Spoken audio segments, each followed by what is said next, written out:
Recharger sa voiture électrique en roulant. Un test sera lancé sur l'autoroute A10.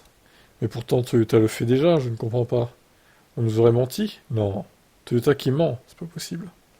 Un système de route électrique pour voitures et camions sera bientôt testé sur 4 km de la voie de droite de la 10, dans le sens Paris-Orléans, en amont de la barrière de péage de Saint-Arnoux, en Yvelines. Alors, deux technologies permettant au VE de se recharger en roulant vont bientôt être testées sur la 10. D'un côté, des bobines magnétiques glissées sous le bitume rechargeront les batteries par induction, comme des téléphones portables. De l'autre, un rail inséré au ras du bitume permettra aux véhicules équipés de se brancher au sol.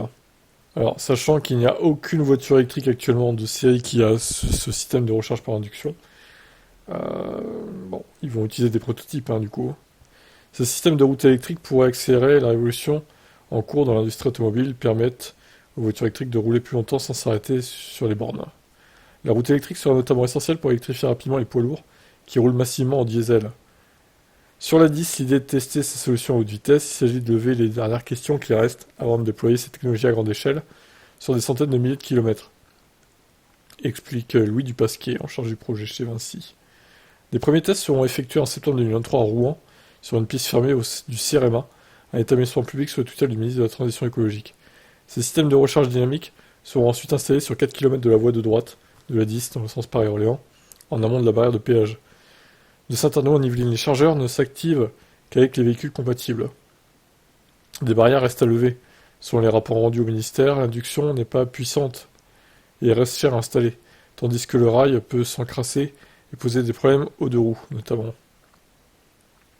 Outre l'induction et le rail conductif, une troisième solution est en cours de test en Allemagne, faisant appel à un caténaire, comme pour les tramways. Elle est plus avancée techniquement, mais elle n'alimente que les camions. Bien sûr, les voitures ne vont pas avoir ça sur le toit, quoi. Et les pylônes nécessaires en bord de route posent des problèmes de sécurité routière, soulignait le rapport. La start-up Electreon, qui fournit le système par induction, a déjà des projets en Israël, Suède, aux États-Unis et en Italie, où Fiat teste la recharge d'une petite 500.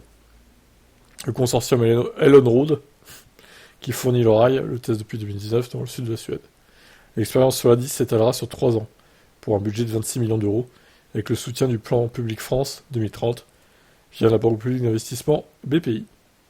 Hutchinson, filiale de Total Energy, va fabriquer les bobines, et l'université Gustave Eiffel contrôlera l'efficacité de différentes solutions. Encore de l'argent public gaspillé, certains diront.